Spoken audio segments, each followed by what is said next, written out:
जय भीम नव बुद्ध साथियों, मैं मेघलाल बौद्ध। आप देख रहे हैं त्रिशन लाइव टीवी। आप सभी दर्शकों को हमारे त्रिशन लाइव टीवी में हार्दिक स्वागत है। आज हम एक ऐसे वीडियो लेके आए हैं जो आपके लिए काफ़ी लाभदायक है। ये वीडियो काफ़ी लंबा हो सकता है लेकिन आपके लिए काफ़ी इन्फॉर्मेशन वीडियो है और ये आप बने रहिएगा अंत तक। आज हम एक ऐसे विशेष टॉपिक लेकर आए हैं जो हमारे साथ एक हमारे मेहमान है कीर्ति बौद्ध। इनसे काफ़ी कुछ सीखने को मिलेगा और समाज में इतना अत्याचार बढ़ते जा रहा है और काफ़ी जो समस्या दिन ब दिन बढ़ते जा रहे थे, कहाँ पे कमी रह जा रहा है। आखिर लोग जो जनता है, आखिर क्या चीज़ उनके पास जानकारी नहीं है जिसके वजह से वो आखिर काफ़ी एकदम हताश महसूस करता है। तो आज हम वो चीज़ आपसे बात करने जा रहे हैं, आपको जानकारी देने जा रहे हैं। वो है भारतीय संविधान। आखिर भारतीय संविधान क्या है जो बाबा साहेब डॉक्टर बी.आर. अम्बेडकर लिखे हैं। आपको भारतीय संविधान के बारे में आपको जानना चाहिए, क्योंकि समाज में इतना अत्याचार बढ़ते जा रहा है। उनको जानकारी नहीं रहने के कारण आखिर कानून क्या है, धारा क्या है, जो आपको अगर कोर्ट कचहरी जाते हैं तो आपको इस धारा में फंसा देता है। आपको कोर्ट कचहरी के चक्कर में लंबा समय तक आपको झेलना पड़ता है। तो आपके पास वो जानकारी नहीं है जो आपको भारतीय संविधान में जानकारी नहीं है। जो बाबा साहेब ने जो कानून का इतने बड़े जानकार थे, उन्होंने जो दिए आपको नॉलेज, वो नॉलेज ना लेकर आपने जो ये जितने भी काल्पनिक कथाएँ हैं वो सब पढ़ते हैं, लेकिन भारतीय संविधान नहीं पढ़ते हैं। तो चलिए आज हमारे स्टूडियो में हमारे कीर्ति बौद्ध है। चलिए सर, आपको हमारे स्टूडियो में हार्दिक स्वागत है। आप भारतीय संविधान के बारे में बताने से पहले आप चले जाइए एकदम पूरा भारतीय संविधान 26 जनवरी 1950 को लागू हुआ, तो उससे पहले चला जाइए एकदम बैक, जो हमारे दर्शकों को जानकारी होना चाहिए कि आखिर संविधान लागू होने के बाद क्या स्थिति आज है और उससे पहले क्या स्थिति है। तो चलिए आप प्राचीन की ओर हम अपने दर्शकों को जानकारी देते हैं। चलिए, तो आपको त्रिशन पर हार्दिक स्वागत है। नमो बुद्धाय। जय भीम सभी दर्शकों को। त्रिशन लाइव टीवी चला रहे मेघलाल बौद्ध जी को बहुत बहुत धन्यवाद। आपका सवाल है कि जैसे भारत का संविधान जो लागू हुआ उससे पहले भारत में क्या स्थिति था। भारत के अंदर जो मूल निवासी लोग थे उसके पीछे जो अत्याचार होते थे, उसके पीछे जो कानून थे, उसमें क्या क्या मतलब लोगों को मतलब किस तरह से बांट के रखे थे, और भारत का संविधान लागू होने से ठीक पहले हम लोगों को क्या स्थिति था, उसके संबंध में चर्चा पूछे हैं मेघलाल जी को। तो हम थोड़ा बता देना चाहते हैं। भारत के संविधान लागू होने से ठीक पहले यदि देखा जाए, प्राचीन समय में यदि हम चलते हैं, तो भारत के जो यहाँ के जो मूल निवासी लोग जो थे, तो ऋषि मुनि करके एक जो थे, उन्होंने जो है एक भारत में जो एक कानून लिखा था, जिस कानून का नाम था मनुस्मृति, जिसको हम लोग कह सकते हैं पागल ग्रंथ, पागलपन ग्रंथ, या तो पागल, जो जिन्होंने वो ग्रंथ को लिखा था, वो ग्रंथ जो लिखा था उसको हम लोग पागल कह सकते हैं। एक प्रकार से पागल इसलिए कह सकते हैं कि उसमें उन्होंने ऐसा लिख डाला कि ब्रह्मा के मुँह से जो है बच्चा पैदा हुए हैं, ठीक है, और उसमें जो है वर्ण व्यवस्था बना दिया गया। वर्ण व्यवस्था सबसे ऊपर रहेगा ब्राह्मण, फिर क्षत्रिय, फिर वैश्य, फिर शूद्र। तो शूद्र के बारे में यदि बात किया जाए तो हम बता देते हैं थोड़ा सा। देखिए, ब्राह्मण, क्षत्रिय, वैश्य, ये तीनों लोग जो थे वो देश में राज करने के लायक थे। लेकिन जो नीचे जो शूद्र थे, उस शूद्र लोगों को क्या करना था कि शूद्र लोगों का एक मनु ने जो है मनुस्मृति कानून में लिख दिया था कि शूद्र का काम रहेगा मतलब जो है जितना भी ब्राह्मण, क्षत्रिय, वैश्य हो गया, इन सभी को सेवा करना, ठीक है। तो उसमें कुछ कुछ नियम और कानून था। जैसे नियम कानून क्या था कि जैसे महिलाओं को जैसे स्तन ढकने का भी अधिकार नहीं, फुल वस्त्र पहनने का अधिकार नहीं। केरल के एरिया में एक जगह था, एक गांव है, जो कि वहाँ पे मूलाक्रम टैक्स लिया जाता था। अब देखिए, वो जो मनुस्मृति जो कानून था ना, उसी कानून में ऐसा लिखा हुआ था, ठीक है। और मूलाक्रम टैक्स क्या होता था, जिससे महिलाओं को जो होता था ना, वो स्तन के साइज के अनुसार टैक्स लिया जाता था। अब सोच सकते हैं कि हमारा जिस भारत देश में जो है संस्कृति पर गर्व होता है, और वहाँ पर भारत की संस्कृति में एक धब्बा भी है जो हमको काफ़ी मतलब इसके ऊपर आजकल तक कोई टिप्पणी किया, कोई नेता टिप्पणी नहीं किया कि मूलाक्रम टैक्स इतना खतरनाक टैक्स था, जो महिलाओं का अगर स्तन अगर बड़ा होता था तो उस अनुसार से जो है उसको टैक्स देना होता था, और अगर महिलाओं का स्तन अगर छोटा होता तो उस अनुसार से उसको टैक्स देना होता था। और भारत देश में जो है मनुस्मृति कानून के तहत भारत में अगर कोई महिला मर जाती थी, ठीक है, और महिला के पति यदि मर जाते थे तो महिला विधवा हो जाती थी। तो महिला विधवा हो जाती तो विधवा महिला को जीने का अधिकार नहीं था। तो उसके वजह से होता था, वो महिला को जो है ना, वो पुरुष के साथ, उसके पति के साथ जिंदा जला दिया जाता, वो भी माथा वगैरह छिल छाल के, ठीक है, और जिंदा जला दिया जाता। तो ये मनुस्मृति ग्रंथ में था। इसके बाद देखिए, भारत एक देश है जहाँ पे संस्कृति में इतना बड़ा धब्बा है कि भारत देश में महिलाओं के साथ साथ पुरुष भी सती हुए हैं, पुरुष भी सती हुए हैं। कैसे हुए? जो मूलाक्रम टैक्स जो लिया जाता था, तो उसके अनुसार जब महिला लोग को जब स्तन के साइज के अनुसार टैक्स देना पड़ता था ना, तो महिला लोग जब जाती थी स्तन खुला रखना पड़ता था। उसके लिए जो है वह जो बहुत सारी महिला जो है ना अपना काट के जो है जान दे देती थी, ब्लड इतना आती थी कि मर जाते थे। तो उसका जो पति होता था वो ब्राह्मण से लड़ नहीं पाते थे, बड़ी कास्ट लोग से, तो अंत में जाके जो है ना वो भी उसका पति भी जान दे देते थे साथ में। तो इस भारत देश में एक संस्कृति में धब्बा है जो कि मतलब महिलाओं के साथ साथ पुरुष भी सती हुए हैं। अब भारत देश में महिलाओं को जो है या तो पुरुषों को जो गला में हांडी मतलब ज़मीन में थूकने का अधिकार नहीं, पीछे झाड़ू इसलिए ताकि मतलब ज़मीन में जो पैर चले। देखिए हमको थोड़ा इमोशनल भी लग रहा है, वो इतिहास में ऐसा मतलब हमारे भारत की संस्कृति में धब्बा इतना खतरनाक था। इस आज जो हम लोग आज इतना अच्छा स्वतंत्र रहते हैं वो कैसे रहते हैं आज बताएंगे। लेकिन अब चले जाइए पीछे की ओर, तो हम लोग क्या स्थिति था, जानवर से भी ज़्यादा बेहतर स्थिति थी, खराब, इतना खराब स्थिति थी। तो भारत देश में बहुत बड़ा मतलब मनुस्मृति में जो है गला में मटका टांगे हुए रहते थे, उस कानून में लिखा था कि उसमें ज़मीन में थूकने का अधिकार नहीं, पीछे झाड़ू घुंघरू बांधा हुआ रहता था ताकि ब्राह्मणों को पता दूर से चल जाए कि मतलब को अछूत आ रहे हैं, शूद्र आ रहे हैं। तो ऐसा ग्रंथ था। तो जैसे ये ग्रंथ इस तरह पहले चल रहा था, लेकिन अभी काफ़ी बदलाव हो गया। तो चलिए थोड़ा इसके विषय में हम बताइए क्या है। देखिए अभी इतना जो बदलाव हो गया, तो ये बदलाव करने का एक सिर्फ बोल सकते हैं तो बाबा साहब डॉक्टर भीमराव अम्बेडकर साहब जी हैं।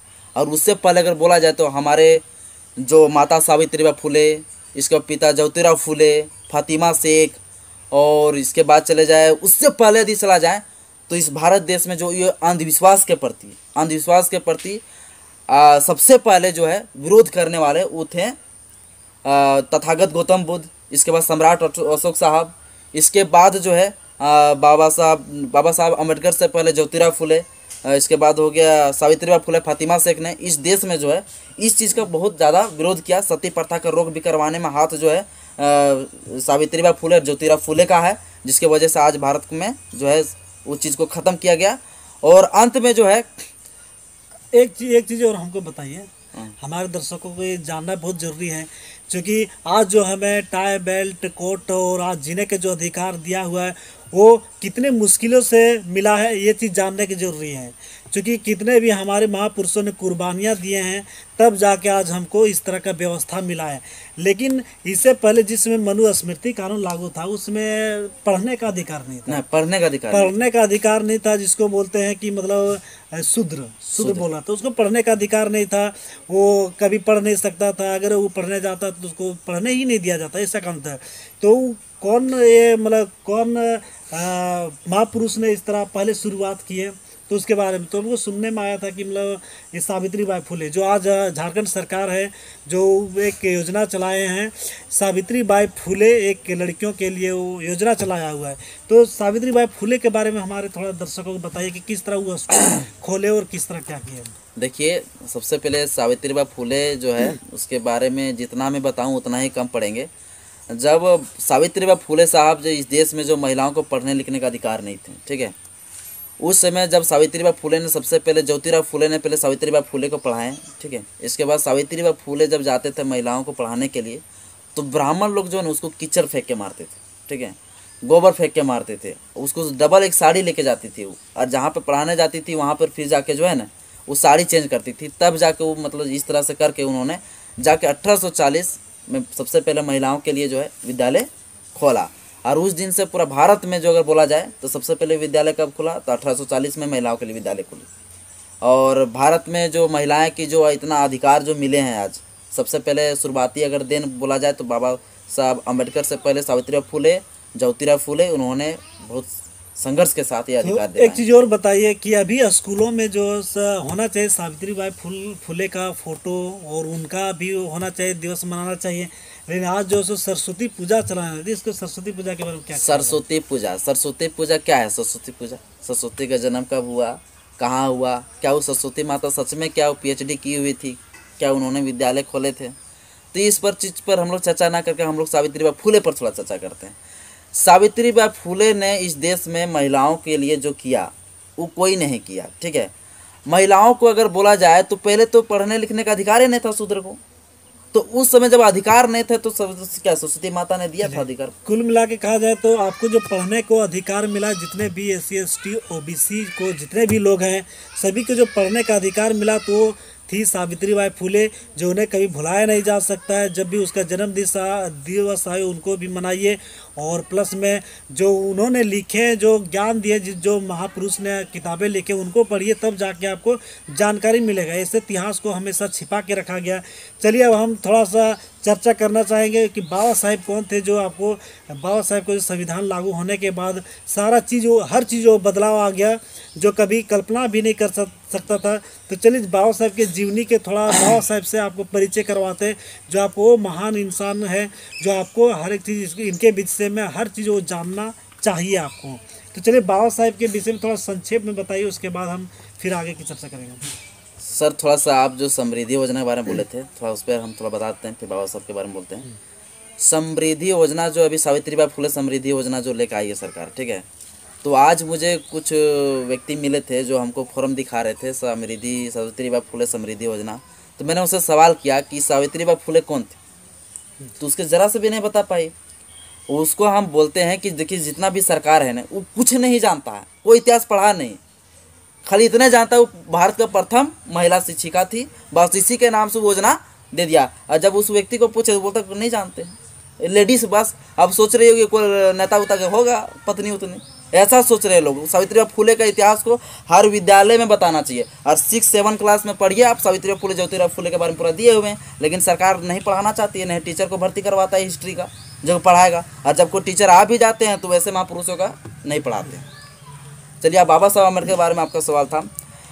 बाबा साहब डॉक्टर भीमराव अम्बेडकर साहब जी, इसके बारे में जितना भी बोले उतना ही कम।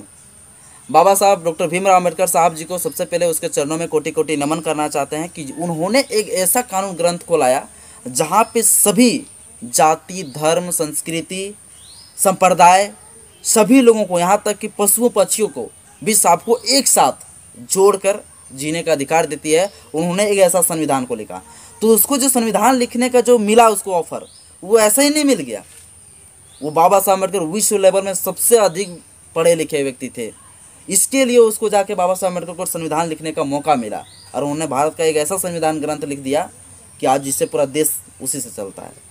जिस व्यक्ति को, बाबा साहब अम्बेडकर को, जो विद्यालय में बैठने नहीं दिया जाता था, उसको पढ़ने नहीं दिया जाता था, जब विद्यालय जाते थे बाबा साहब अम्बेडकर तो उसके लिए एक अलग घेला रखते थे, और भी घेला में जो है बांस का जो होता है फूकनी टाइप का, उसमें पानी डालते थे और उसका हाथ में जाते थे, तब जाके उस तरह करके वो बाबा साहब अम्बेडकर पढ़े। और वह व्यक्ति जाके आज ऐसा कानून ग्रंथ लिखा जो सभी लोग यहाँ पे बराबर। तो दर्शकों को हम ये भी बता देना चाहते हैं कि ये हमारे शायर भी हैं। चलिए एक बाबा साहेब के नाम पे शायर भी हो जाए। भीम जैसा सूरज निकला ना होता तो हम दलितों के जीवन में उजाला ना होता। भीम जैसा सूरज निकला ना होता, हम दलितों के जीवन में उजाला ना होता। यूं ही मर गए होते जुर्म सह सके, बाबा साहब हमारा रखवाला ना होता, बाबा साहब हमारा रखवाला ना होता। तो याद रखिएगा दर्शकों, ये बाबा साहेब के विषय में आपको जानने की काफ़ी ज़रूरत है। और आप कल्पना भी कर सकते हैं कि अभी कुछ दिन पहले, 1 साल पहले कोरोना आया था, जिसमें यह था कि किसी को छूना नहीं, और अगर छुएंगे तो आपको बीमारी हो जाएगा और आपको इस दुनिया से जाना पड़ेगा। तो कहने का मतलब आप चले जाइए, जिस समय संविधान लागू नहीं हुआ था उस समय इतना छूत था, और उसके बाद जितने भी अभी पानी पीने का जो अधिकार नहीं था, अगर मान लें अगर पानी पीना है तो ऊपर से ही पीना पड़ेगा। तो ऐसे अगर आपको एहसास करना है तो कम से कम 10 दिन आप इस तरह ट्राई करके कोशिश करके देखिए, आपको पता चल जाएगा कि उस स्थिति में क्या था और कितना कुर्बानी दे के आज भारतीय संविधान जब दिए बाबा साहेब अम्बेडकर, तब जाके आपको इस तरह का अधिकार मिला। तो और हम आपको बाबा साहेब के विषय में जानकारी दिलाना चाहेंगे कि उनके पास जो विश्व में पढ़े लिखे नंबर 1 थे, इसमें कोई शक नहीं। उन्होंने संविधान जो दिए हैं इसमें भी कोई शक नहीं है। लेकिन कहने का लोग है कि मतलब अभी बहुत काफ़ी टीका टिप्पणी करता है लोग कि बाबा साहेब तो के नाम से ही लोग चिढ़ता है, ठीक है। तो इतने महान इंसान को अगर इस तरह नेगलेक्ट कर रहा है जो मूर्खों को, तो उनके मूर्खों के लिए क्या कहना चाहेंगे? उन मूर्खों के लिए यह कहना चाहते हैं कि ट्रक का माल जो है ना टेम्पो में लोडे नहीं होता है। अब बाबा साहब अम्बेडकर जो है ना वैसे ही थे, ठीक है, ट्रक वाला है, वो टेम्पो में लोड नहीं होगा। उसके पीछे जो बाबा साहब अम्बेडकर जो बोलते थे ना, वो 2 साल आगे के भविष्य के बारे में सोच के वो बोलते थे, जो भी बोलते थे वर्तमान में जो चल रहा है उससे 2 साल पहले वो जान जाते थे कि मतलब जो है आगे की होने वाला है। तो वैसे वो विद्वान थे, ऐसे तो रे। उन्होंने पढ़ाई लगभग, देखिए पढ़ाई कितना किए हैं। पढ़ाई की उसके पास 32 डिग्रियां हैं, जो कि विश्व में आज तक कोई डिग्री उतना नहीं ले पाई। तो जैसे लोग, हम लोग अक्सर चर्चा करते हैं कि पढ़ाई का अंत नहीं होता है, लेकिन वो बाबा साहेब एक ऐसे महामानव थे जो पढ़ाई का अंत किए हैं। वही एक इंसान है, आप विश्व में रिकॉर्ड उठा के देख लीजिए कि पढ़ाई का अंत करने वाले एक बाबा साहेब है, और उन्होंने इतने पढ़ाई किए हैं तब जाके इतना हक अधिकार आपको अभी मिल चुका है। तो चलिए भारतीय संविधान के बारे में हम आपको चर्चा कराना चाहते हैं, लेकिन उससे पहले थोड़ा एक हम अलग टॉपिक लेना चाहते हैं कि अभी के डेट में जो मोदी जी हैं, मोदी जी ने अभी एक नए संसद की ओर उसको जो बनाया जा रहा है, तो मोदी जी ने घोषणा करना चाह रहे हैं कि एक दूसरे नाम पे होना चाहिए संसद। लेकिन उसको भी दिमाग में थोड़ा आना चाहिए कि जिसने संविधान दिए, जो विश्व में पढ़े लिखे महामानव जो इतना डॉक्टर BR अम्बेडकर, लेकिन वो ना रख के वो चाह रहा है कि हेड ग्वालकर रखें और उसमें जो मनुवाद लोग हैं उन लोग का नाम रखें। तो क्या होना चाहिए, बाबा साहेब अम्बेडकर के नाम से होना चाहिए या तो किस पे होना चाहिए? इस पे थोड़ा हमारे दर्शक कुछ बताइए। देखिए, बाबा साहब अम्बेडकर के नाम से होना चाहिए सबसे पहली बात, क्योंकि बाबा साहब डॉक्टर भीमराव अम्बेडकर साहब जी ने इस भारत देश को रचा है, पूरा भारत देश को रचे हैं, ठीक है। और यदि बात किया जाए कि अगर वोट के अनुसार से अगर वो चलता है कि इसके तरफ कितना वोट जाएगा, तो गिन लिया जाए सरकार कि जितना भी अभी जो काम करने वाले हैं, जो देश में अधिकतर जो काम करते हैं, या तो जो मतलब जिस तरह से मतलब मजदूरी टाइप का जो करते हैं, वो कौन करते हैं? बाबा साहब अम्बेडकर के फ्लोवर करते हैं। इसके बाद बाबा साहब अम्बेडकर ने मतलब क्या सीधी सी वही बात कि पूरा भारत देश को वो रचा है, तो क्यों ना उसका नाम होना चाहिए। तो चलिए अब आपको हम बाबा साहेब जो संविधान लेके, आखिर संविधान है क्या, उसके विषय में हम आपको मिलाएंगे। संविधान वो चीज़ है जो आपको यहाँ पे जीने का अधिकार देता है। एक पशु से लेके पंछी से लेके मानव तक के सभी को यहाँ पे सभी के लिए कानून बना हुआ है। तो संविधान के बारे में थोड़ा संक्षेप में बताइए, उसके बाद संविधान में क्या क्या व्यवस्था उसको हम लोग चर्चा करेंगे। तो संविधान के विषय में थोड़ा बताइए। संविधान एक ऐसा कानून दस्तावेज है जहाँ पे मतलब सभी जाति, धर्म, संप्रदाय, संस्कृति, इसके बाद नहीं ऊंचा कोई नीचा। इसके बाद संविधान ही एक ऐसा ग्रंथ है जिसके माध्यम से भारत सरकार, प्रधानमंत्री, राष्ट्रपति, मुख्यमंत्री, इसके बाद सरकार की जितना भी शाखाएँ छोटी छोटी है, वो शाखाएँ टोटल जो है भारत के संविधान के दायरे पर रह के ही काम करती है। तो चलिए, जो हम अपने बहुजन लोग को भी कहना चाहेंगे और जितने भी दर्शक हैं, तो संविधान पढ़ना चाहिए। लेकिन संविधान हमारे जो दर्शक तो है ही है, मतलब जो बहुजन लोग हैं वो सब क्या करते हैं कि दूसरा किताबें पढ़ते हैं, जैसे काल्पनिक किताबें हैं, बहुत सारा ऐसे काल्पनिक किताबें हैं, वो सब पढ़ने में समय बर्बाद करते हैं। हनुमान चालीसा हो गया, इधर हो गया रामायण हो गया, गीता हो गया, जितने भी किताब है वो सब भी पढ़ाई करते हैं, लेकिन एक बार वो संविधान नहीं पढ़ता है। तो संविधान के विषय में थोड़ा एक शायर हो जाए। संविधान के ऊपर एक शायर ने एक शायरी में कहा था कि मैं हर तकलीफ़ों का मुकम्मल जवाब हूँ, कभी वक्त मिले तो पढ़ना, मैं भारत का संविधान हूँ। जब भी आप तकलीफ़ में होंगे तो भारत का संविधान को उठाइए, पढ़िए। आपको हर कुछ, आपको समस्या जो रहेगा उस समस्या का सोल्यूशन आपको दिखते हुए नजर आएगा। चलिए, तो संविधान आपको पढ़ने की ज़रूरत है। फिर संविधान में क्या है कि जितने भी लोग हैं वो दूसरे किताबें पढ़ते हैं, संविधान पढ़ने से वो डरते हैं। तो आखिर वो कैसे पढ़े, क्या क्या है उसमें, आर्टिकल है, अनुच्छेद है, और बहुत तरह से, उसके विषय में थोड़ा बताइए। तो क्या किस तरह? देखिए, संविधान में यदि आप बुक लेके अगर पढ़ते हैं, ठीक है, तो संविधान में कुछ कुछ वर्ड है जो कि लोगों को उतना बढ़िया से समझ में नहीं आता है, ठीक है, क्योंकि थोड़ा उसको इकोनॉमिकल वर्ड कुछ ऐसे कुछ डाले हुए हैं जो कि पढ़ने में थोड़ा सा पढ़ लेते हैं लेकिन उसको समझ नहीं पाते हैं।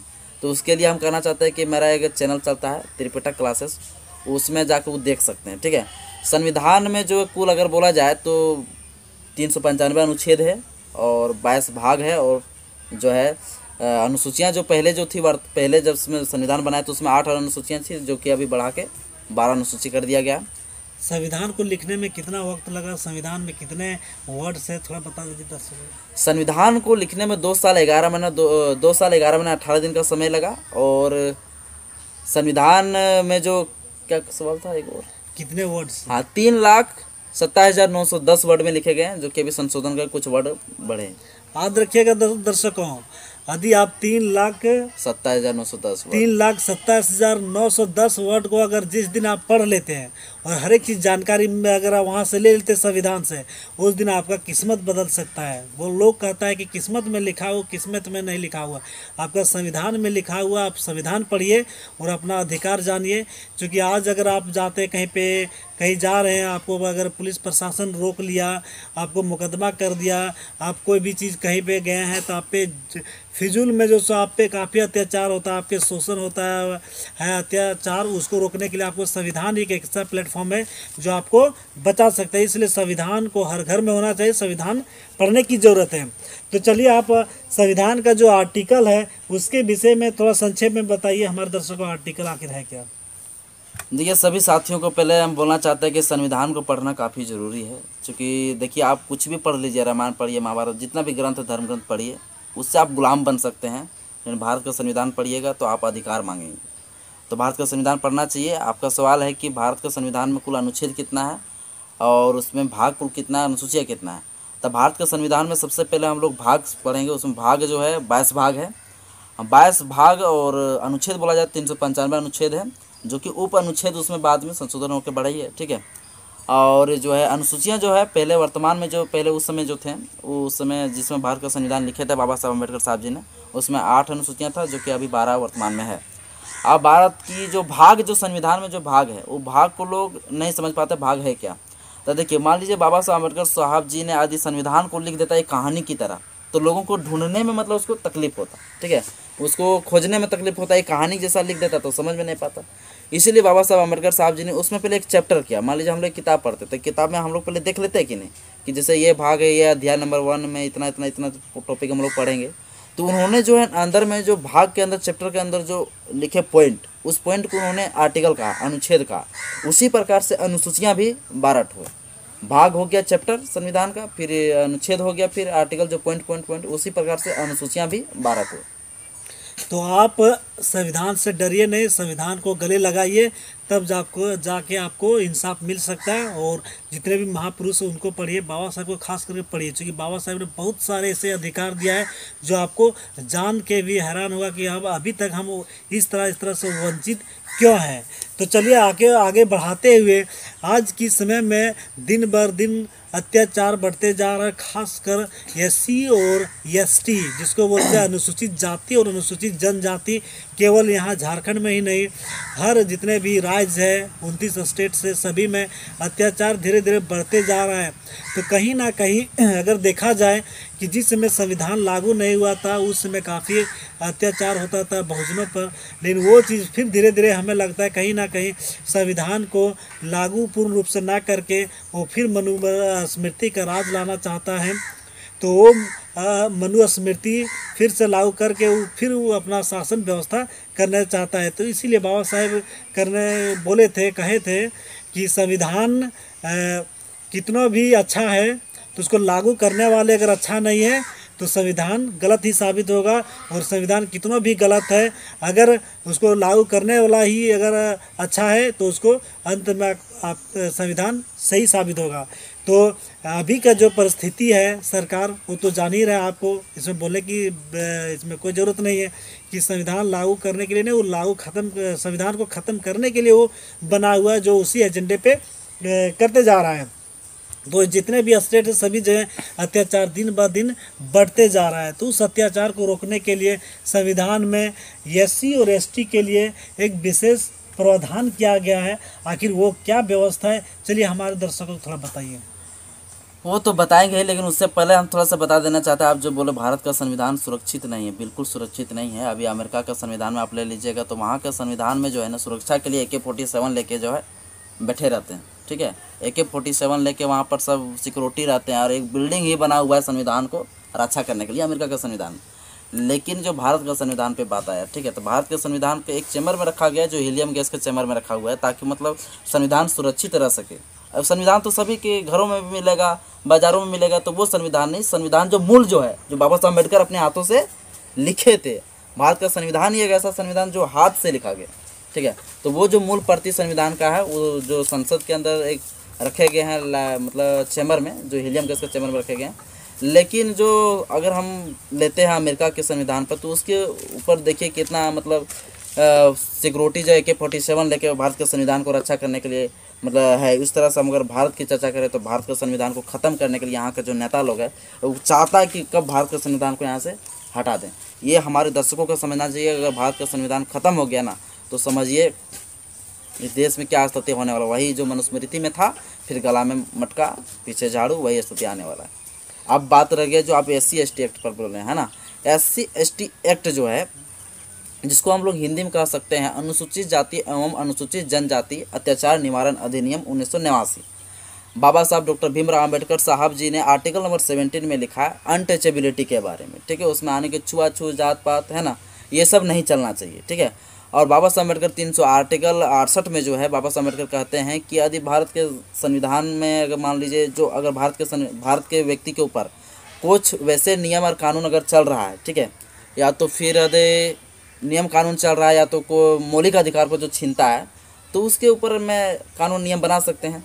और उसी का लाभ लेते हुए आर्टिकल नंबर 17 के तहत उसके आधार पर एक कानून बना SC/ST एक्ट 1989, यानी कि जिसको हम कह सकते हैं अनुसूचित जाति अनुसूचित जनजाति अत्याचार निवारण अधिनियम 1989 में।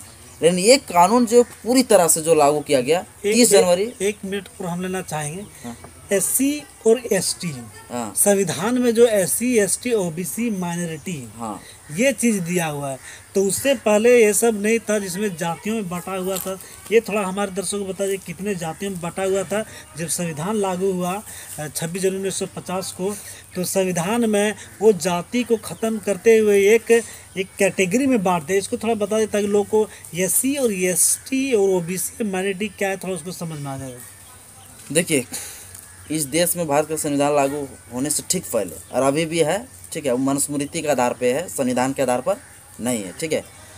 तो मनुस्मृति के आधार पर 6,743 जातियाँ थी, ठीक है। इन जातियों को बाबा साहब अम्बेडकर ने उस जाति के आधार पर नहीं, व्यक्तिगत के आधार पर नहीं, उनके सिचुएशन के आधार पर उसको जो है 4 वर्गों में बांटा। क्या? SC/ST OBC माइनॉरिटी, इन 3-4 प्रकार के बांटे। जनरल जिसको कह सकते हैं, और माइनॉरिटी जो आ गया वो कुछ अल्पसंख्यक हैं, उसको बाबा साहब अम्बेडकर ने अलग ये में रखा, लेकिन जो है वो भी OBC में ही आते हैं, यानी SC/ST OBC में बांट के रखा चारों।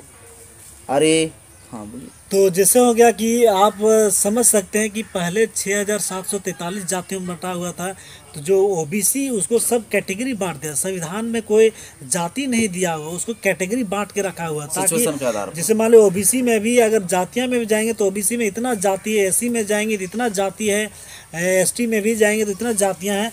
लेकिन उसको बाबा साहेब ने क्या किया, उसको सबमिट किया, उसको एक कैटेगरी में लाने की कोशिश की है, और वो कैटेगरी दर्शाए संविधान में है, जिसमें आज हम चर्चा कर रहे हैं। एक कानून दिया गया जो अनुसूचित जाति और अनुसूचित जनजाति।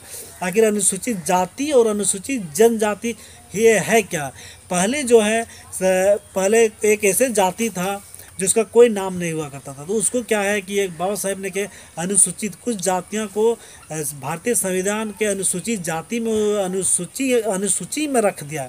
एक जाति था, उस जाति को उठा के अनुसूची में दर्शा दिया, तब जाके वो अनुसूचित जाति वहाँ से कहलाया। तो अनुसूचित जाति और अनुसूचित जनजाति एक संवैधानिक वर्ड है। और चलिए आपको SC/ST पे हम जो चर्चा कर रहे थे, SC/ST का एक्ट के विषय में थोड़ा डिटेल थोड़ा बताइए, ताकि लगे दर्शकों की एक बार ही SC/ST एक्ट को यहाँ से अगर जान जाए तो फिर कहीं दूसरे जाने की जरूरत नहीं। क्योंकि SC/ST एक्ट के जानकारी नहीं रहने के कारण काफ़ी उन लोग SC और ST के काफ़ी अत्याचार बढ़ते जा रहा है और उसको सही उपयोग नहीं कर पा रहा था। इसके बारे में बताइए।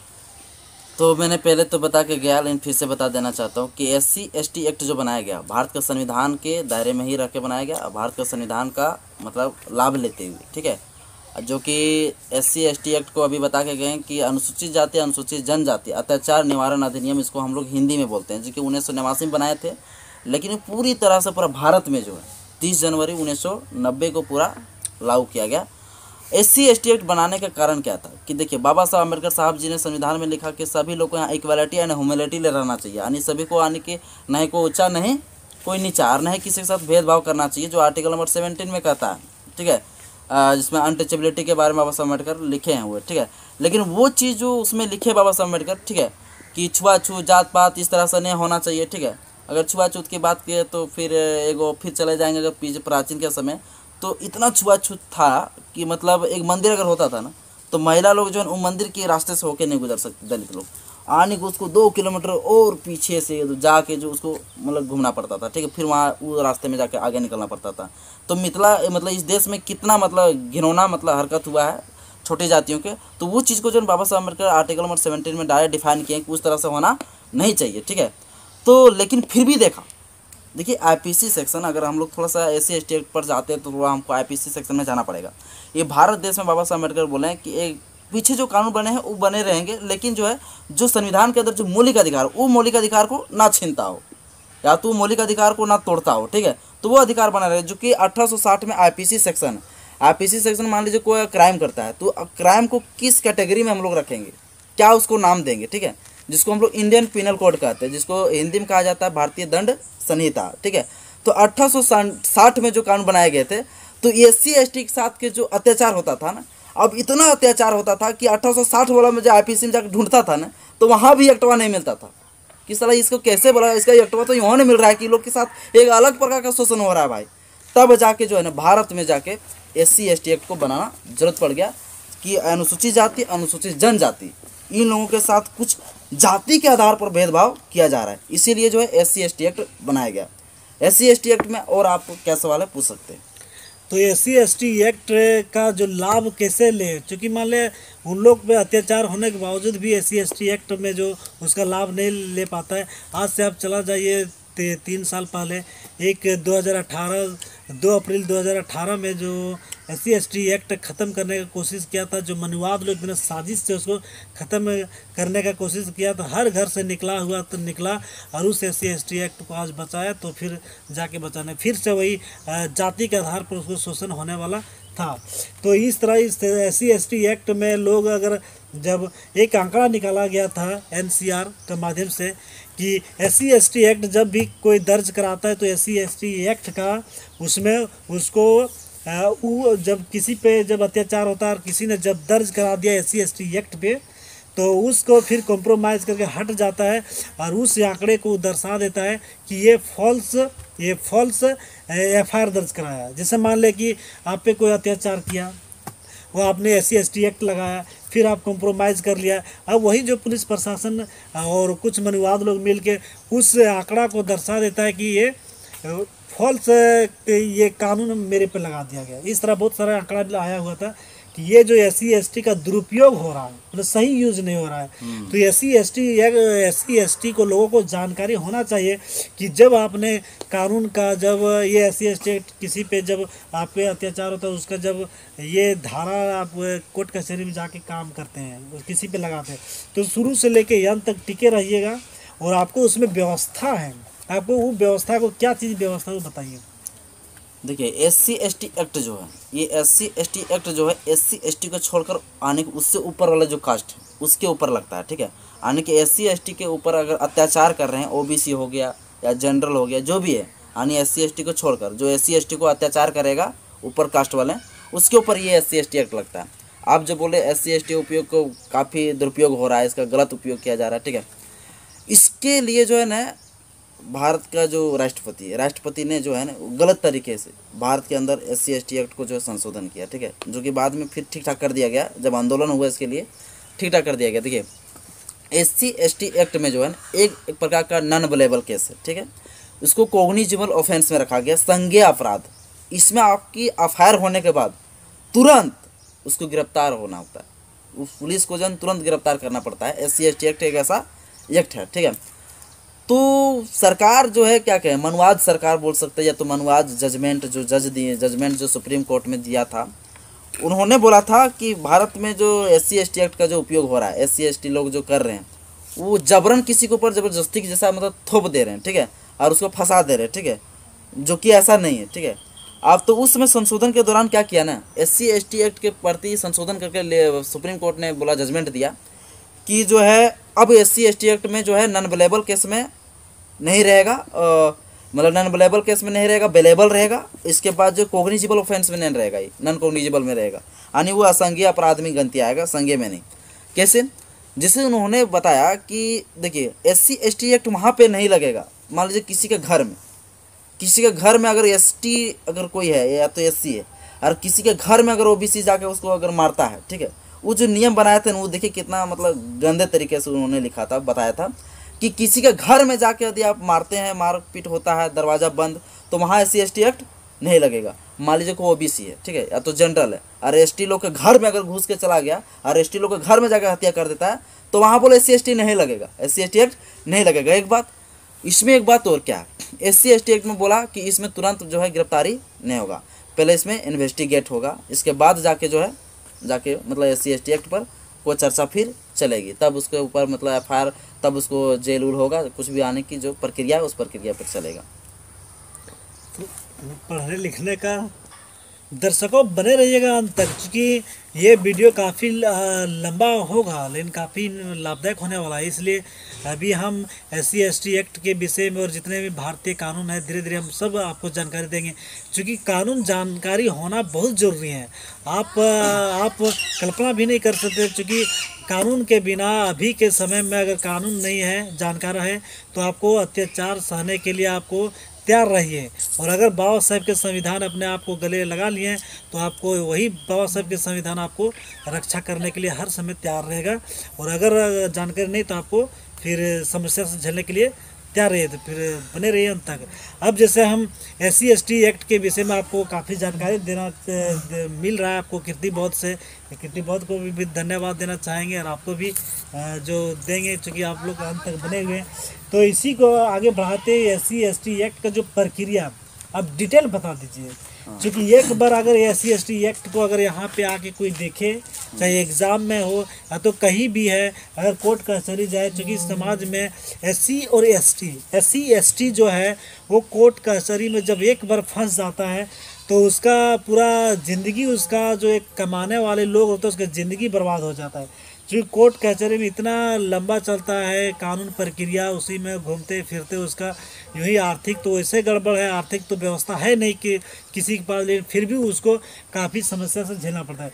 इसलिए आपके पास जितने तरह SC ST का जो नॉलेज ज्ञान है वो सभी चीज़ आप यहाँ पे हमारे दर्शकों को बता दीजिए, ताकि एक बार उनको एहसास हो जाए कि एक बार किसी पर कानून अगर केस हो गया तो अपना केस कॉम्प्रोमाइज़ नहीं करे। वो जो SC ST का एक्ट दिया हुआ है वो उसको सही उपयोग करके उस क्राइम को, उस अपराधी को जेल के सलाखों में भेजा जाए। ये बाबा साहेब का उद्देश्य था, और वो जो हमारे संविधान में प्रावधान क्या दिया गया है, गलतों को, गलत करने वालों को कभी बख्शा नहीं जाएगा, वो संविधान में व्यवस्था है। तो उस व्यवस्था को आप अपनाइए और उसका लाभ उठाइए। तो आप डिटेल बताइए, जिस तरह आपको नॉलेज है SC ST के बारे में आप पूर्ण रूप से बताइए, क्योंकि हम इसलिए इनसे आपको खास करके इनसे हम इंटरव्यू कर रहे हैं, क्योंकि संविधान का क्लास लेते हैं, संविधान के बारे में लोगों को जानकारी दे रहे हैं। और काफ़ी लोग संविधान के बारे में जो इनके पास, जो इनके चैनल में जाके देखते हैं, तो दोबारा दूसरा जगह जाने की ज़रूरत नहीं। तो सही एक अम्बेडकरवादी है जो बाबा साहेब के लिखित संविधान को जानकारी दे रहे हैं, तो आपको पूर्ण रूप से जानकारी मिलेगा। और अगर यही मनुवाद लोगों के पास जाकर देखिएगा तो मनुवाद जैसा ही ज्ञान मिलेगा। इसलिए अम्बेडकरवादी लोगों से जानकारी लीजिएगा, उससे पूर्ण रूप से सही नॉलेज मिलेगा। तो इसी को बढ़ाते हुए हम कीर्ति बौद्ध से जाना चाहेंगे। टोटल आप बताइए सर, ताकि जो व्यवस्था हो। तो SC ST एक्ट में जो प्रक्रिया है, देखिए SC ST एक्ट को जो है एक प्रकार का जो संज्ञा अपराध है, इसमें तुरंत होना चाहिए गिरफ्तारी, ठीक है, और तुरंत होता है। तो इसमें जो इन्वेस्टिगेट करने का, जो इन्वेस्टिगेशन जिसको कहते हैं जांच पड़ताल, वो करने का जो इसको राइट से अधिकार है, वो सिर्फ SP DSP यानी DSP से कम रैंक वाला नहीं कर सकता है इसका जांच पड़ताल। तो DSP जो होते हैं, DSP के साथ ASP या तो फिर SSP है ना, यही जाके जो है SC ST एक्ट का जो है इन्वेस्टिगेशन कर सकता है। लेकिन पहले तो ऐसा नहीं था। FIR दर्ज हुआ, FIR दर्ज होने के बाद तुरंत उसको पुलिस को गिरफ्तार करना पड़ता था, फिर बाद में प्रक्रिया चलेगा, क्या है नहीं है वो बाद में चलता, वो कोर्ट का मामला था। लेकिन अभी जो है क्या है कि अभी भी जो उसी तरह से पहले FIR होगा दर्ज, फिर FIR दर्ज होने के बाद इन्वेस्टिगेशन करेगा। तो इन्वेस्टिगेशन कोई दरोगा नहीं करेगा, कोई SI नहीं करेंगे, कम से कम DSP रैंक का अधिकारी ही करेंगे। ये इसका प्रक्रिया हुआ। फिर जाके उसको चार्जशीट पेश करना पड़ता है कोर्ट में जाके, है ना, अब फिर जाके उसकी क्या सज़ा होना चाहिए वो क्राइम प्रोसीजर कोड के माध्यम से उसको हो जाती है। और बताइए कि इसमें क्या व्यवस्था है। जैसे हो गया कि लोगों को काफ़ी SC ST लोगों को जानकारी नहीं होता है कि यहाँ से कुछ उसका सहयोग ये सब राशि उसी भी दिया जाता है, किस तरह हाँ धारा पे किस तरह क्या वो पता थोड़ा, देखिए, क्योंकि उसको जितना भी खर्च करता है उसको यहाँ से सारा चीज़ व्यवस्था है SC ST एक्ट में, फिर भी लोग जो जानकारी नहीं रहने के कारण उसको काफ़ी समस्या झेलना पड़ता है। देखिए सही बात है। देखिए SC ST एक्ट जो अधिनियम है, ठीक है, जिसको हम लोग कहते हैं अनुसूचित जाति अनुसूचित जनजाति अत्याचार निवारण अधिनियम, ठीक है, 1989। इसमें जो है ना 5 चैप्टर है, और 5 चैप्टर में जो है उसमें सेक्शन है, उसमें धाराएं हैं। तो अनुसूचित जाति के साथ अनुसूचित जनजाति के साथ फॉरवर्ड या तो OBC लोग किस प्रकार का अपराध उसके साथ किया है, या तो जाति के लेकर उसको गाली गलौज दिया, जाति के लेकर उसको धमकी दे रहा मारने के लिए, जाति के लेकर उसको हत्या कर दिया, तो उसमें भी सेक्शन बटा हुआ है, 12 को धाराएं हैं, ठीक है। वो 12 धारा के आधार पर देखता है कि किस प्रकार से अनुसूचित जाति अनुसूचित जनजाति को जो है अत्याचार मतलब किया गया है। उसमें कैटेगरी है, कैटेगरी वाइज मतलब अनुसूचित जाति को किस कैटेगरी के तहत इसको मतलब हत्या किया, या तो फिर जो भी गाली गलौज दिया, या तो फिर जाति के नाम से चढ़ाने का प्रयास कर रहा है, या तो गाली गलौज दे रहा है, तो उसमें सेक्शन लगता है SC ST एक्ट, ठीक है। उस सेक्शन के आधार पर जो है उसका मुआवजा सरकार देती है, जो कि 40,000 से लेकर 5 लाख तक मतलब राशि देता है। मान लीजिए अगर सही में पाया गया कि हाँ इसके ऊपर अत्याचार हुआ है SC ST एक्ट के ऊपर SC ST के साथ, ठीक है, तब उसको उतना मुआवजा उसको देती है। और बताइए कौन सा धारा पे कौन सा क्या टोटल डिटेल उसमें जो पूरा जैसे बताइए आप। पूरा उसमें जो धाराएं, उतना धाराएं पूरा कुल याद नहीं है, लेकिन उसमें धाराएं के प्रकार है वो मैं आप लोगों को बता दिया कि उसमें किस प्रकार का मतलब आप करते हैं अनुसूचित जाति के साथ, किस प्रकार का OBC लोग फॉरवर्ड लोग करता है अत्याचार, उसको कैटेगरी बांटा हुआ, लेकिन पूरा धाराएं उतना याद नहीं है। ठीक है, तो दर्शकों आपको आगे की जानकारी मिलेगा। आप काफ़ी जानकारी आपको दिया जा रहा है। चलिए सर आप बताइए कि SC ST एक्ट में किस तरह का सज़ा का व्यवस्था किया गया। मैंने भी जो बता के गया कि SC ST एक्ट में जो है 5 का अध्याय है, 5 चैप्टर है, और उसमें कुल सेक्शन जो 12 है, ठीक है। उस सेक्शन के आधार पर उसको जो 6 महीना से लेकर 7 साल तक की उसको सजा के प्रावधान है, जो मतलब SC ST एक्ट के मतलब जो गुनहगार रहेंगे, जो दोषी रहेंगे उस व्यक्ति को। चलिए दर्शकों को ये जानकारी होना चाहिए कि SC ST एक्ट के विषय में आज जो जानकारी हम लोग दिए हैं, इसमें क्या है कि आप जिस तरह अपराध करेंगे उस तरह का इसमें सज़ा भी मिलेगा, इसलिए अपराधियों को कभी बख्शा नहीं जाएगा। आप जो SC ST पर जो अत्याचार दिन बे दिन बढ़ते जा रहा है उसको कंट्रोल किया जाए, नहीं तो फिर जिस दिन बांध का सीमा टूट जाएगा उस दिन बहुत कुछ हो जाएगा। इसलिए थोड़ा सावधानी बरत के रहिए। भारतीय संविधान को जितने भी हैं हमारे अनुयायी हैं बाबा साहेब को अम्बेडकर, वो भारत के संविधान को मानने वाले लोग हैं। अब हम आपको थोड़ा से और हल्का सा जानकारी देना चाहेंगे कानून के विषय में कि आखिर जब ये CRPC IPC ये सब नया वर्ड जो कभी संविधान के बारे में जानने का कभी कोशिश नहीं किया और हमें हमेशा काल्पनिक ग्रंथों के विषय में वो जाना है, इसीलिए ये सब अटपटाक चीज़ लगता है। तो CRPC और IPC आखिर ये है क्या, इसके भी थोड़ा बता दीजिए ताकि उसको जानकारी मिल सके कि ये है। तो देखिए IPC जिसको कहते हैं, जो कि 1860 में इसको बनाया गया था ब्रिटिश गवर्नमेंट के टाइम में। तो 1860 का जो IPC है, जिसको हम लोग कहते हैं इंडियन पिनल कोड, जिसको हिंदी में कहते हैं भारतीय दंड संहिता, ये जो IPC सेक्शन, वो IPC सेक्शन बताता है कि कोई व्यक्ति यदि अपराध यदि करता है तो उस अपराध को क्या नाम देंगे, वो नाम बताता है कि किस प्रकार का अपराध यदि किया है तो उसको इस धारा के तहत उसको अपराधी मतलब कहलाएंगे, वो व्यक्ति अपराधी इस प्रकार से किया है। तो IPC सेक्शन यही बताता है। और CRPC जिसको बोले, जिसको हिंदी में बोलते हैं क्राइम प्रोसीजर कोड, जिसको फुल फॉर्म होता है हिंदी में इसको कह सकते हैं दंड प्रक्रिया। दंड प्रक्रिया आने मान लीजिए IPC सेक्शन किसी के ऊपर लग गया, मान लो 302, 307, 376 है, ठीक है, तो CRPC सेक्शन बताता है कि उसको किस प्रक्रिया से उसको सज़ा दिया जाएगा, यानी कोर्ट कब बुलाया जाएगा, मजिस्ट्रेट कब बुलाएंगे, कब उसको मतलब जो है चार्जशीट वगैरह जो पेश करते हैं। इस CRPC यानी जो कोर्ट का जो प्रक्रिया चलता है, उस प्रक्रिया में जो है CRPC के माध्यम से मजिस्ट्रेट जज करते हैं, उसको हम लोग CRPC में रखते हैं। CRPC को हम सिंपल कह सकते हैं कि CRPC एक मतलब अपराधी को जो है अपराध देने की जो प्रक्रिया होता है, जो कोर्ट में प्रक्रिया चलता है, उस प्रक्रिया को हम लोग CRPC कहते हैं। और IPC हो गया मतलब कोई अगर अपराध करता है तो उसका अपराध को हम लोग कौन सी धारा में रखें, ये कहता है IPC। इसमें एक सिविल लॉ, पर्सनल लॉ और हो गया आपका प्रॉपर्टी लॉ, ये सब थोड़ा बताइए क्या है। देखिए सिविल लॉ जो होता है, मान लीजिए किसी का ज़मीन जायदाद की जो मैटर होती है, ठीक है, तो वो सब सिविल मामला में आ जाता है, ठीक है। उसमें ऐसा नहीं कि उसमें प्रावधान नहीं रहेगा कि मतलब इसको इतना दिन तक ये हो जाएगा, उसको फांसी दे दिया जाएगा। उस सिविल मामला होता है, उसमें कुछ मतलब दंड है, पैसा, ठीक है, आर्थिक रूप से उसको उस तरह से भुगताना होता है। इसके बाद मान लीजिए आप जो पर्सनल लॉ कहें, पर्सनल लॉ में क्या होता है कि हिंदू और मुस्लिम के लिए कुछ अलग अलग नियम और कानून बने हुए, ठीक है, उसी को हम लोग पर्सनल लॉ कहते हैं। इसमें आप बोले प्रॉपर्टी लॉ, प्रॉपर्टी लॉ क्या होता है, मान लीजिए आप कहीं पे जाते हैं दिल्ली बम्बे, और दिल्ली बम्बे में जाके आप एक ज़मीन ले लेते हैं, ज़मीन या तो फिर किसी के घर में आप रह रहे हैं, ठीक है, तो उसमें एग्रीमेंट होता है कि नहीं होता। तो एग्रीमेंट होता है, तो मान लीजिए एग्रीमेंट के कुछ समय पहले आप यदि भाग जाते हैं वहाँ पे, तो वैसे मामला में वहाँ प्रॉपर्टी लॉ लगाया जाता है। ये हो गया प्रॉपर्टी। और एक चीज़ बताइए कि जितने भी हमारे दर्शक देख रहे हैं, अगर कभी अगर देखें इस वीडियो को, तो कोर्ट कचहरी का जो मामला होता है, जब भी किसी के साथ अत्याचार घटना होता है, अभी दिन ब दिन बढ़ते जा रहा अत्याचार। अभी भी हम लोग को अभी कॉल आया था, मैसेज आया था कि यहाँ पे इस तरह का घटना आया न्यूज़ कवर करने के लिए, तो फिर हम लोग उसको गाइड किए पूर्ण रूप से।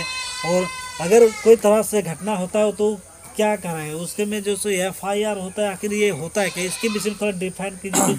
क्योंकि लोग जो FIR सुनता है, ठीक है, लेकिन ऐसे भी हमारे गांव ग्रामीण के जो लोग हैं और SC ST खास करके जो पढ़े लिखे, उन लोग का व्यवस्था नहीं मिल पाया, हमेशा आर्थिक से पिछड़ा रहा है, जिसके कारण उसको जानकारी नहीं मिल पाया। तो ये सब शब्द जो है जानकारी के कारण केवल FIR आखिर है ये क्या, इसके विषय में थोड़ा बताइए। हाँ, इसके जो आपका ये जो टॉपिक है बहुत महत्वपूर्ण टॉपिक है। क्योंकि जब गांव ग्रामीण में जब जैसे होता है अत्याचार, जब होता है, जब कोई क्राइम होता है, अपराध होता है, तो क्या करते हैं, कोई गांव में कोई पढ़े लिखे लड़का लोग को या तो फिर किसी को जो वहाँ प्रतिष्ठित व्यक्ति रहते हैं उसको लेके मतलब जाते हैं। और उसके बाद क्या करते हैं, गांव ग्रामीण के लोग जब उसको लेके जाते हैं, उसका पेट्रोल भी भराते हैं, उसको मतलब उससे पैसा, उसके माध्यम से पैसा लूट लेते हैं उस व्यक्ति, ग्रामीण व्यक्ति से।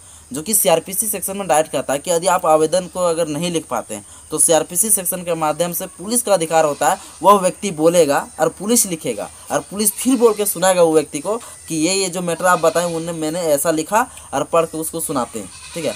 अगर आप आवेदन नहीं लिख पाते, ग्रामीण के सभी लोगों से मैं कहना चाहता हूँ कि आप डरे नहीं कि यदि आपके साथ कोई मामला होता है, आप यदि पढ़े लिखे नहीं हैं तो भी आप टेंशन ना लें। आपको CRPC सेक्शन ये आपको राइट्स देती है कि आप थाना में जाके जो है डायरेक्ट उसको बोल सकते हैं, मुंह से सुना सकते हैं जो आपके साथ मामला हुआ। जब वो लिखेंगे तो फिर आपको बोल के सुनाएंगे कि सच में वो सही लिखा या गलत लिखा। ऐसा तो नहीं तो पुलिस से मतलब आप कुछ और बोल रहे हैं, वो कुछ और बना चढ़ा के लिख दिए हैं, तो उसको राइट्स होता है कि उसको आपको सुनाएगा।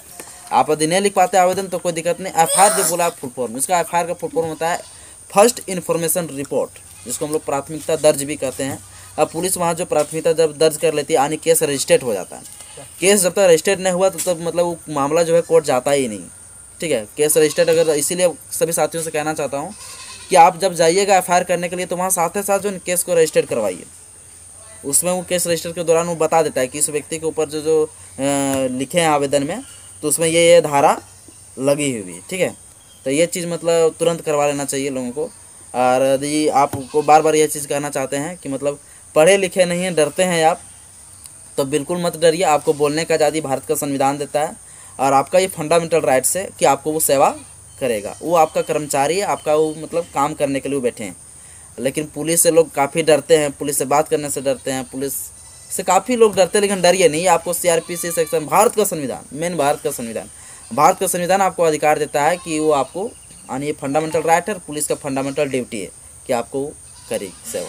यदि जो हमारे दर्शक देख रहे हैं कि यदि आपको कोर्ट कचहरी से अक्सर डरता है और आपने कोई आपके साथ कोई जुल्म हुआ, अत्याचार हुआ है, तो आप सबको फर्स्ट इन्फॉर्मेशन रिपोर्ट करने का मतलब ये है कि सबसे पहले आप आपके जो नज़दीकी थाना है वहाँ पे जाके उसके प्रति आप FIR दर्ज कराएं, उसके फिर आपकी कार्रवाई होगा।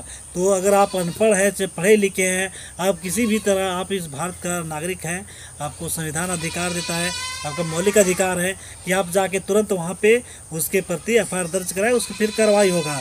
लेकिन एक चीज़ और बताइए कि अगर बाय द वे ऐसे भी हमारे जो समाज में हैं कि उन लोग जानकारी नहीं रहने के कारण वो जब जाता है तो कोर्ट, जैसे थाना पुलिस, बहुत सारा हम लोग को अक्सर न्यूज़ हम लोग बनाते रहते हैं, थाना में उसका FIR दर्ज ये सब नहीं करने लगता है, उसको डरा धमका के भगा देता है। तो उसको कहाँ उसका व्यवस्था दिया गया जो वहाँ पे जाके FIR दर्ज करा सकता है? हाँ, देखिए सही बात है। जैसे मान लीजिए आप जब थाना पुलिस जाते हैं तो मान लीजिए थाना में अगर मान लीजिए वहाँ पे अगर एफआईआर दर्ज नहीं करता तो आपके पास 2-3 ऑप्शन होता है। आपके सबसे पहले बात, अगर थाना में नहीं करता है तो वहाँ के बाद जो है आप जा सकते हैं एसपी के पास। सबसे पहले एसपी के पास जाना होता है।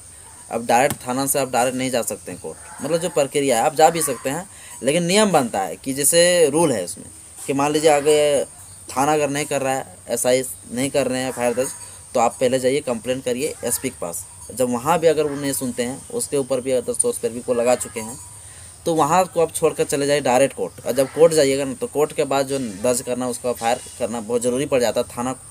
थाना को जो है एफआईआर दर्ज करना ही पड़ता है। जब कोर्ट जाता है तो कोर्ट जाने के बाद वहाँ पूरा मामलों को जो बताता है तो वो नोटिस भेज देता है, कहाँ, थाना भेज देता है कि आखिर यह व्यक्ति का जो है आप क्यों नहीं कर रहे एफआईआर दर्ज, ठीक है। तो फिर आप कोर्ट से भी जाके एफआईआर दर्ज करवा सकते हैं, कोई दिक्कत नहीं। आपको कोर्ट से तो 100% मार्क्स करेंगे। आपको अगर थाना में नहीं करता तो एसपी पास जाइए, एसपी नहीं तो फिर कोर्ट। एकदम अंत में कोर्ट में आपका तय है कि होगा।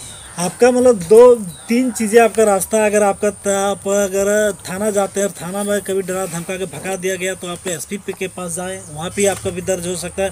और एसपी भी आपको अगर नहीं दर्ज किए तो अब कोर्ट में भी आपका दरवाज़ा खुला हुआ है, आपको वहाँ पे तुरंत एफआईआर दर्ज होगा और तुरंत पे कार्रवाई भी होगा।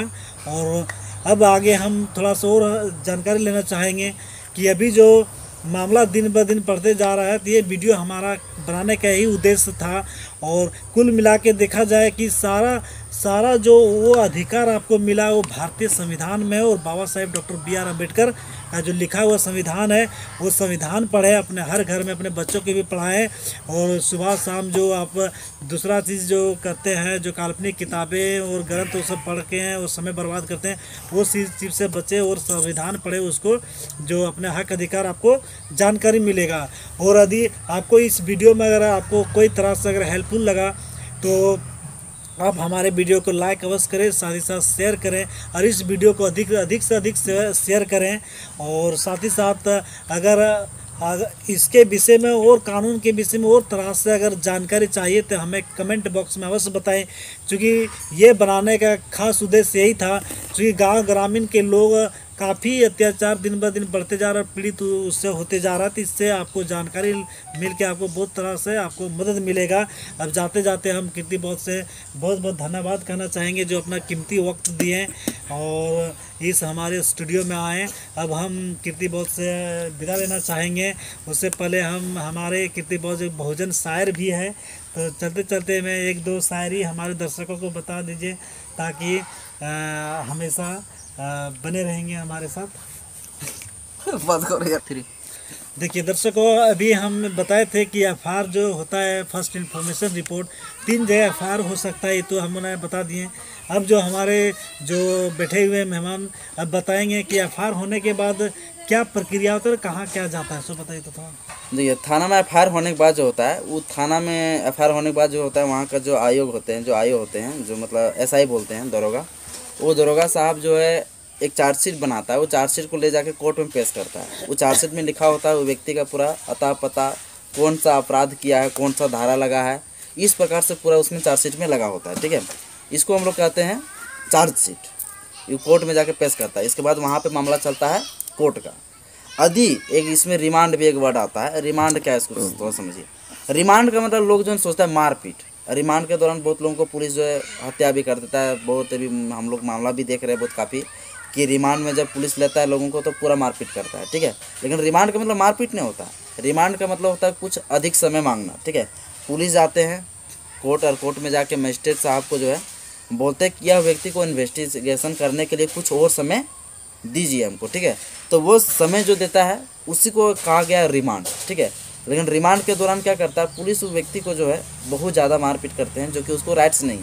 और वो व्यक्ति को इतना मारपीट करते हैं कि कभी कभी लोगों को हत्या भी हो जाता है, मर भी जाते हैं। काफ़ी प्रकार का उसको शोषण करता है। और जब उसको साथ इस तरह से कर दिया जाता है तब वो डरा देता है। जब उसको फिर कोर्ट में जब पेश करने जाता है पुलिस लेके, तो उसको डरा देता है कि जितना भी यहाँ कुछ हुआ भाई, वो जाके कोर्टवा में नहीं बोलना, न कोर्ट में बोलेगा न तो जज साहब वहाँ और पीटेगा, मजिस्ट्रेट साहब, ठीक है। तब उसको इस प्रकार से डरा देते हैं कि मतलब कोर्ट में जाके सब बात नहीं बोलना, जितना मारे पीटे, वरना वो वहाँ और मारेगा। लेकिन जो है, जो व्यक्ति अगर चाहेगा, रिमांड में व्यक्ति जब लेके जाता है आरोपी को जब कोर्ट में, और कोर्ट में यदि वह व्यक्ति अगर बोल देगा कि पुलिस मेरे साथ ऐसा ऐसा किया, तो मजिस्ट्रेट का इतना पावर होता है जज का कि वहाँ पुलिस को जो गरिया देता है, उसको इथी भी कर सकता है, सस्पेंड भी कर सकता है, आने की इतना मजिस्ट्रेट और जज का पावर होता है।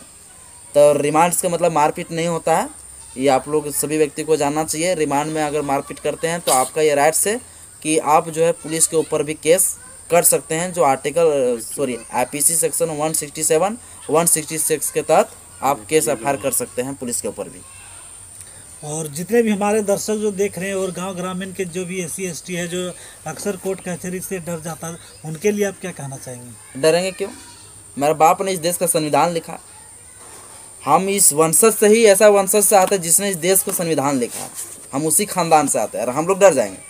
डरना नहीं है, भारत का संविधान आपको राइट देता है, आप डट के लड़िए। आपको मरने से या तो फिर डरने से आपको कुछ नहीं होने वाला है। आपका पुलिस जो है रक्षक है, भक्षक नहीं है। आपको रक्षा करने के लिए उसको बनाया गया है, वो आपका गुलाम है, आपका नौकर है। आप डरिए नहीं। आप हिम्मत हार जाते हैं क्योंकि आपके पास पैसा नहीं होता है, आपके पास और कुछ नहीं होता है, लेकिन आपके पास सिर्फ एक ही रास्ता है, वो कानून है। ठीक है, आप कानून को पढ़िएगा तो आपको हर कुछ आपको मिलेगी जानकारी।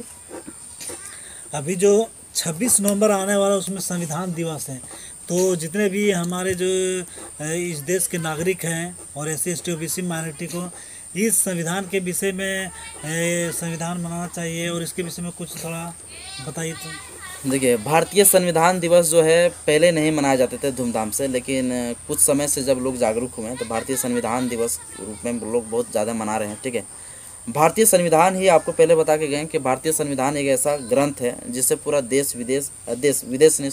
हमारे देश के अंदर जो भी शाखाएँ हैं, राष्ट्रपति, मुख्यमंत्री, प्रधानमंत्री, इसके बाद भारत में रहने वाली अन्य जो सरकार का मतलब शाखाएँ हैं, वो टोटल जो भारत के संविधान के आधार पर ही काम करता है। आप भारत के संविधान में जो हमें अधिकार देता है, उस अधिकार को बचाने के लिए हम लोग को जागरूक होना होगा। इसीलिए संविधान दिवस उस दिन मनाना चाहिए, 26 नवंबर 1949 को जो संविधान लागू हुआ था। तो 26 जनवरी को जो है सभी भारतीय नागरिक से कहना चाहता हूँ कि धूमधाम से एकदम संविधान दिवस मनाना चाहिए। 26 नवंबर को जो संविधान दिवस है, बढ़ चढ़ के जितने भी हमारे देश के नागरिक हैं, हर कोई व्यक्ति को आगे आना चाहिए और संविधान को अपने गले लगा के उसको पढ़ने चाहिए। और क्या है कि बाबा साहेब ने बोले थे और जितने भी हमारे महापुरुष ने कहे थे कि हमें मूर्तियों में नहीं, हमें अगर मिलेंगे हम तो किताबों में मिलेंगे, इसलिए उसको पूजने की वह अच्छा है। उससे ज़्यादा अच्छा है कि आप उनके बताए रास्ते पे चलो। लेकिन यहाँ पे जो है मनुवाद से, कर्मकांड से निकल कर फिर भी लोगों को, बहुजन लोगों को उसी में धकेलने का काम किया जा रहा है। इससे बचें और जो हमारे जो महापुरुषों ने जो रास्ते बताए उस पर चलने का काम करें, तब आपको उनके बताए हुए रास्ते में जो अधिकार दिया गया तब आपको एहसास होकर आपको जानकारी मिलेगा। और ख़ास करके संविधान को पढ़ें, अपने जितने भी जो बच्चे हैं उनको भी जानकारी दें, ताकि संविधान के विषय में उसमें अधिकार है उसके बारे में आपको जानकारी मिलेगा। और चलते चलते हम यही कहना चाहेंगे कि अभी जो एक संविधान संसद जो बन रहा है, नया संसद बन गया है, उसका नामकरण होने वाला है। तो सभी दर्शक अपने अपने समर्थन दें कि ये बाबा साहेब का क्या डॉक्टर भीमराव अंबेडकर संसद भवन होना चाहिए, क्योंकि मनुवाद सरकार भी है। तो उन्होंने जो संविधान में एक भी अधिक मतलब योगदान नहीं बनने के लिए योगदान नहीं दिया है, वैसे लोगों को वहाँ पे नाम रखना चाह रहे हैं।